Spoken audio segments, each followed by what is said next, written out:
afternoon, good morning, wherever you are. Welcome to the fourth in our ongoing series of briefings, providing an update on our latest analysis from the SCAN Decarbonisation Quarterly.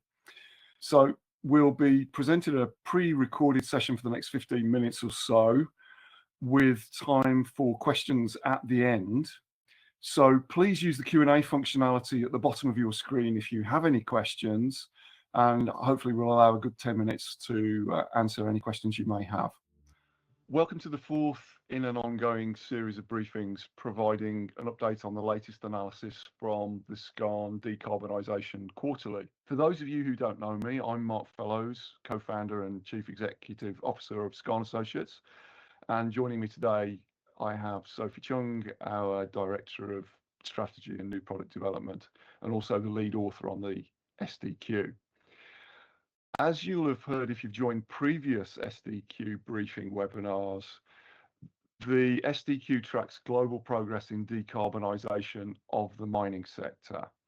So we examine the global trends for different commodities, and we track the underlying technologies, the costs, the timelines, the decarbonisation of power grids, the electrification of mining fleets, renewable power solutions, all of those transition technologies that are going to support the decarbonisation of our sector. And we also look at the mining companies' decarbonisation targets, systematically analysing those and assessing their progress to date. So the fourth issue of the SDQ came out a couple of weeks ago. It included analysis of the decarbonisation pathways of the major lithium producers. So that's Albemarle Mineral Resources, Pilbara Minerals and SQM. And we also included some great focus articles on the EU battery passport regulation and on the economics of renewable energy. Here's a save the date for our LME Week event in London on the afternoon of the 14th of October. We'd love to see you then, so please visit our website and sign up if you're interested in attending this event. We'd love to see you. And before I hand over to Sophie, I'd like to look at the mining sector from a longer term perspective and with a broader view, just to try and put some context on where we are, because we're certainly in quite an uncertain place. It's not a boom. It's arguably almost a bust for some commodities, with an odd mix of conflicting signals. In nominal terms, we're about 30% down from the last peak in annual capital expenditure in our industry, which was way back in 2013, so quite a while ago now. And metal prices have crashed for some of the key transition commodities. So, for instance, lithium and nickel, as demand growth has been massively outstripped by supply growth. Some commodities such as gold are doing very well. It's at an all-time high. Copper is also doing relatively well, although the copper smelters will tell you a different story, in that capacity growth in China has sent the treatment charges that provide most of their revenues into negative territory. In aggregate, the largest mining companies' revenues are at all-time highs, believe it or not, but because costs have gone up, their margins have been squeezed. There's a huge ongoing political upheaval happening around the world. We have unpredictable tariff regimes, and we also have conflict. On top of that, there's exponential development in AI and technology. Plus, and this is the crucial thing from where we stand, an energy system revolution that's happening on a scale we've never seen previously. So given those unpredictable, rather chaotic pressures, it's understandable that the mining industry is continuing to approach decarbonisation with a degree of caution, but there also remains a very clear acceptance that the energy transition is a massive opportunity for the industry. Although rebuilding our own house for a zero carbon world is hugely challenging. So I'd like to hand over to Sophie, who will take you through some of the detail of our analysis, which does relate to some of those issues. So Sophie, over to you. Okay, thank you, Mark. And you talk about the uncertainty at the moment and the sort of geopolitical upheaval that we've seen. And I think that's relevant because decarbonisation is, I think, it is a key political play. Um, and we've included this slide, which, while not a core part of our product, I think it's really important to talk about this because some of the conversations we've had with people in the industry, they're saying, well, what about the EU omnibus package? So is the world slowing down on decarbonisation? Donald Trump, will the companies do 180 and give up on their interim targets to decarbonise? And if you take a step back, and we've got two graphics here. On the left, we've got energy inputs, which we've expressed per country as percentage of total energy. So if you're in the red, you're a net importer of energy, and if you're blue, then you're a net exporter of energy. And I think the EU stands out. It's quite pinky red, and so there's no coincidence there that I think some of the stringent policies when it comes to decarbonisation is driven by the EU. And if you talk about the sheer scale of the energy transition, on a scale we've never seen before. And if you look at global energy consumption in terawatt-hours, so that's the chart to the right, then this is showing a 7-fold increase in how much energy the world consumes.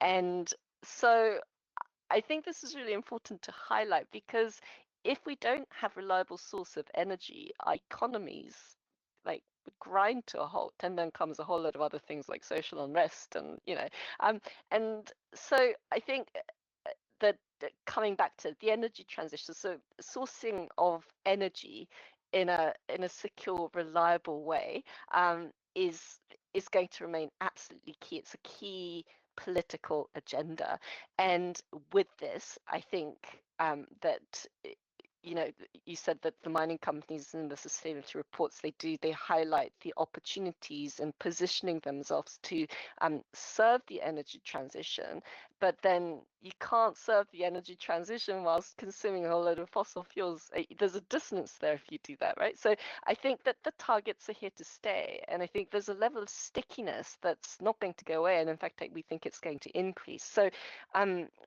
we've run the SKAN Decarbonisation Quarterly for a year now. We've published 4 editions, and over that time, I think we've got, I can't remember the exact number, 15 and 20 companies that we've reviewed in detail. So what are their targets? How are they going to achieve it? And what does that profile look like once they've achieved it? And in this chart, by company, we show 3 numbers. So the dark gray, that's the baseline absolute emissions. This is for operational, so scope 1 and 2. So what's the baseline emissions?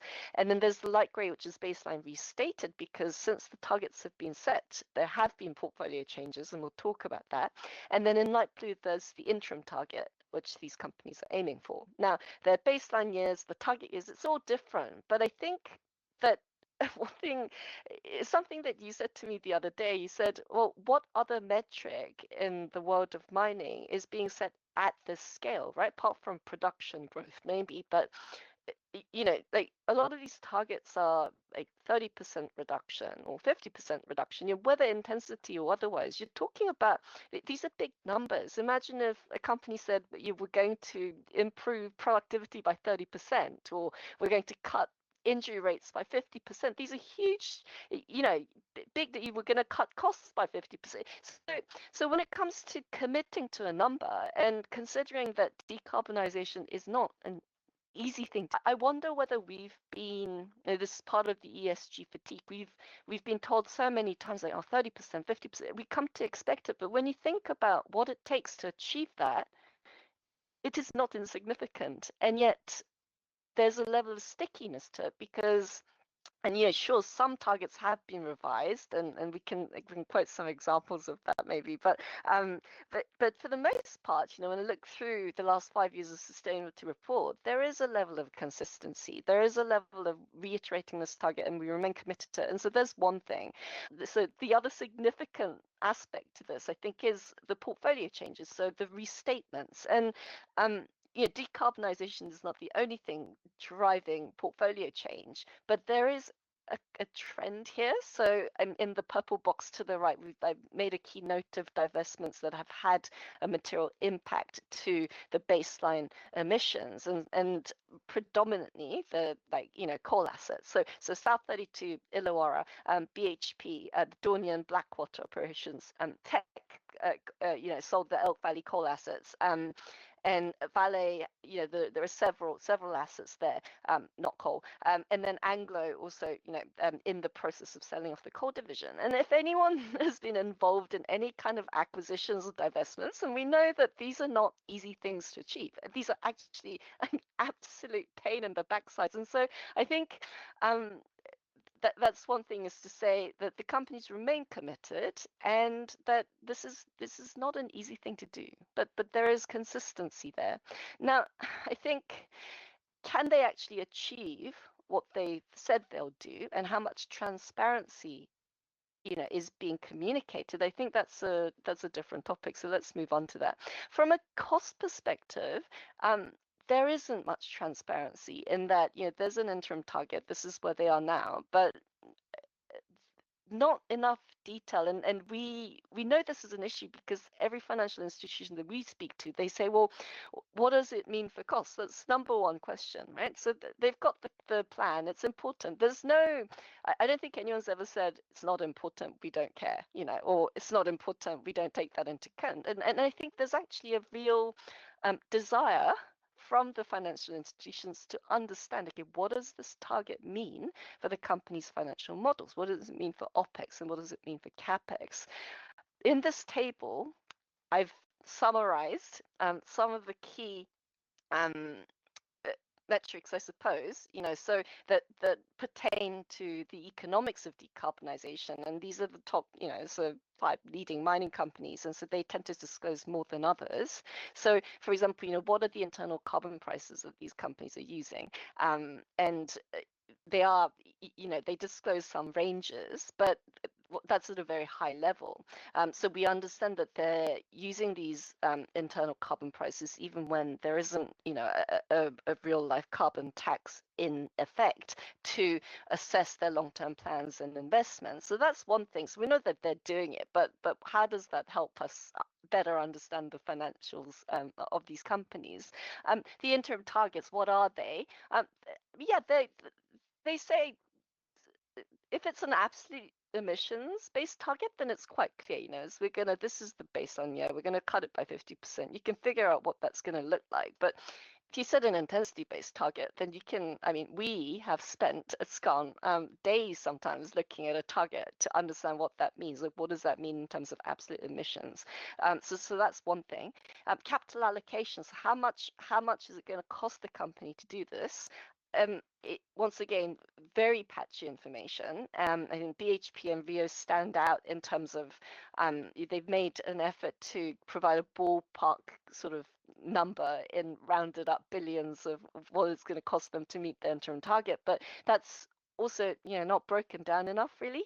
And then there's also been mentions of how people are remunerated. So I think at the highest levels, I think that there's there's a trend here that I think around 10% seems to be a common number. 10% of decarbonisation performance, that's linked to a CEO's number, and so there's some information coming through, but essentially nowhere near enough. And if we believe that this global endeavour to achieve net zero is here to stay, and we observe that it is changing the way business is conducted, and the financial institutions are really keen to better understand and better apply it, then I think this is a real problem, because if you don't tell your own story, someone else will tell it for you. And hence the requests that we sometimes get to say, what does this mean for example, for Anglo's financial models, right? And we can do some crude estimates, but it's much better if it comes from the company. In terms of the detail. So which initiatives are the companies taking on to achieve, to meet their interim targets? And on this, we have done a lot of work as part of the product. And each quarter, we publish detailed analysis on the targets and performance. And we do quantify actually how much of these targets have been completed and how much of it still bears some execution risk. But when we summarize it at a high level and say what kind of levers are being applied, then across the board, renewable PPAs are front and center. And I think that perhaps, technologically, by far, the most advanced, but I think it's also where there's most clarity in terms of costs and taking, Chile, for example. So back in the days when I used to do cost analysis for copper mines, I'd go through the assets that I was assigned, get to the Chilean assets, and then I'd have to plug in some astronomical power cost numbers. And so there, it does make sense. If you have access to renewable electricity, and if you're in a country like Chile where a lot of your fossil fuels are imported, then it makes the most sense. And I think that ultimately these companies, you still have to create value for the shareholders. It's the number one objective of any company, right? And so you have to show fiscal discipline in achieving your targets, because nobody is going to support you going, I'm going to spend billions just to get to my interim target. So that's just not going to fly. Now, there's something interesting to say about this, because IFRS guidances have been updated, and they're saying that by default, you must report location-based scope 2 emissions. And that's a really interesting angle, because renewable PPAs, a lot of them are sleeved, which means that it's reflected in your market-based numbers. And so if you look at these companies, they've built their roadmaps, some of them significantly, that like 50%, 70% of their roadmaps are about renewable PPAs. Then what does that mean? So that's something that we're actually looking into right now within SCUNS. There's a big product enhancement coming where we are going to start separating out location and market-based emissions by asset, so that we can interrogate that further. But it's a journey. We're not there. This is still evolving, and so this is let's see how this evolves. But Codelco, for example, that's an interesting one, because they do report location-based. They don't report market-based, and yet part of their roadmap is it's all about achieving 100% renewable electricity, which I think by 2026 they'll have achieved that. So just in the interest of time, if I wrap up, what are the key takeaways? That number one, these targets, they're not insignificant, and they're here to stay. So I think that's one thing.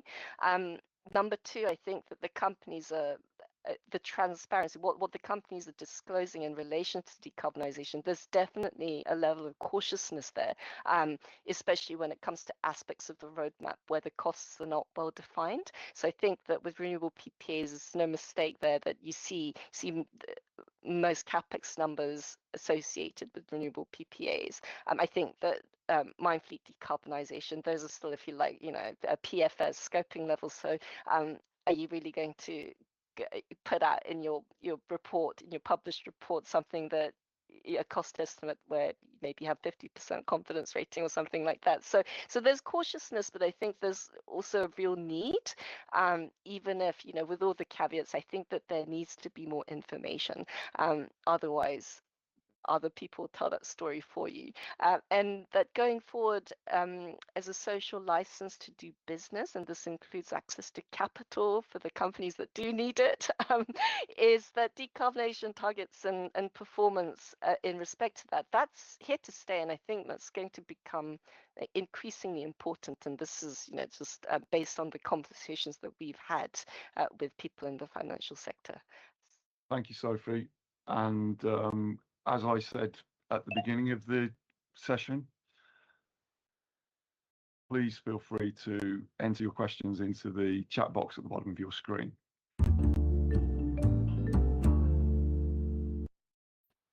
And again, thank you, Sophie, for that. That was really, really great. So we do have some questions. if you're ready, I'll get some of those happening. So, Sophie, why are companies being so reticent about the detail of their decarbonisation strategies and the detail of those, the costs associated with decarbonisation?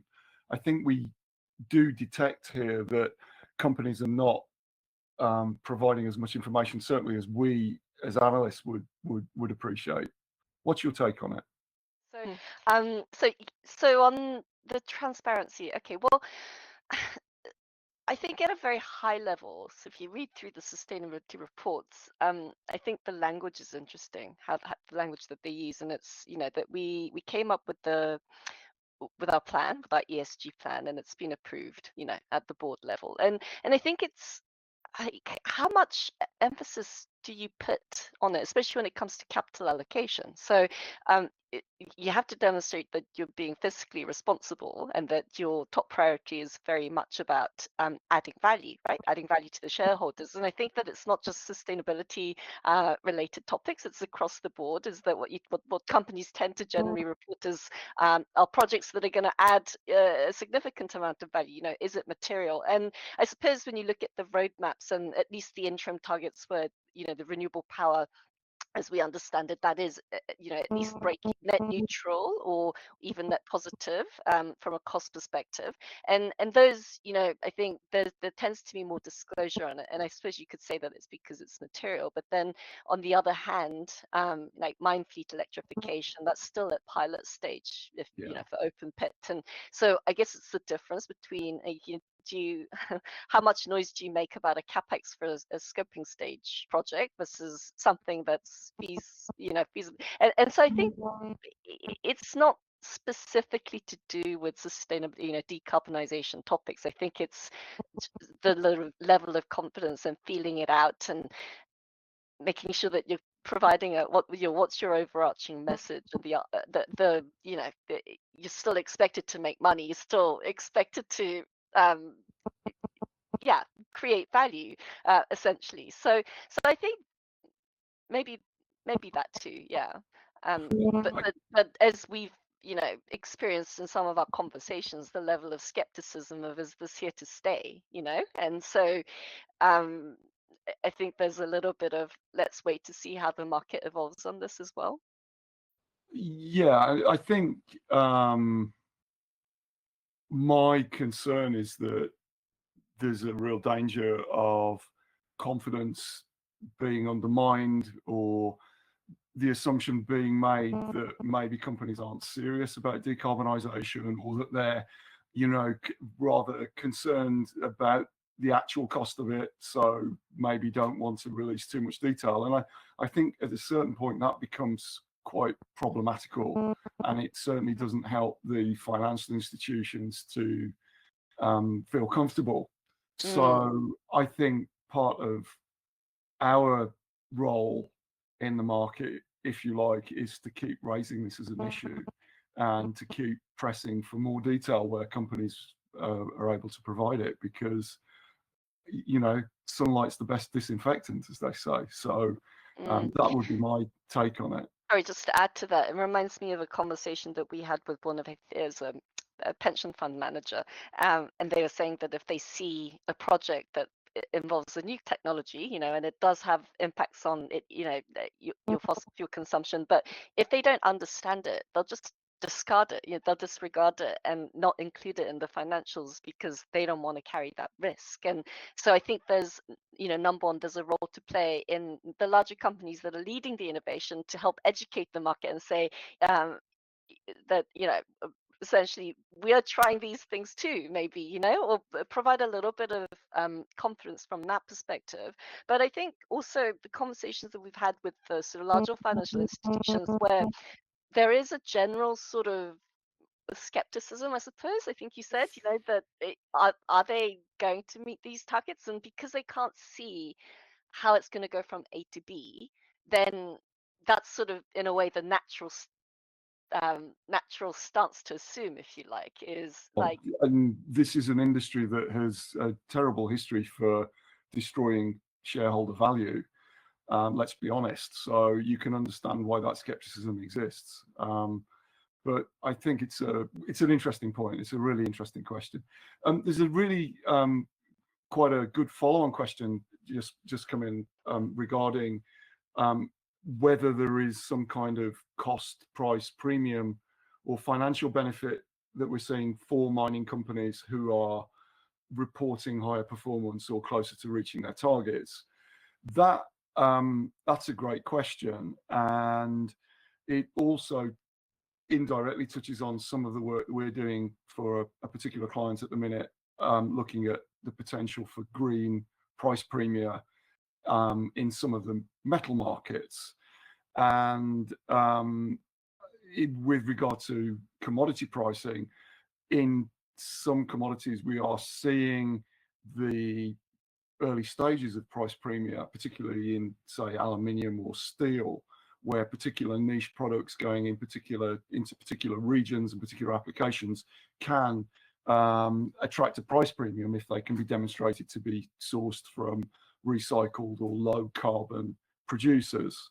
And we're starting also to see that for other commodities such as copper, particularly within Europe. So that's certainly happening on the commodity markets. But Sophie, in terms of for instance, the market capitalization of the mining companies, I would say we're not really seeing that premium yet, or at least the market doesn't know how to differentiate between good and bad and price it in. I'm not really sure. I think it comes through more as a social license to do business. And I think even in markets that you don't necessarily expect, at least even if it's from a compliance perspective. So, we touched on, is it compliance or is it a core part of your business strategy? But certainly I think each year we get the indication that there are more questions asked about it. And so it's not so much, will you make more money by being green? But I think that we will get to a point, and especially if we're in the camp of decarbonization is not going away, it's here to stay for lots of reasons, then I can see a scenario not too distant a future where, and it's already started to happen, like, are you going to be included in our portfolio as an investment vehicle? And for that, I think we know institutions who are looking at that going, well, do you have a target? Have you got a plan? And so it's not.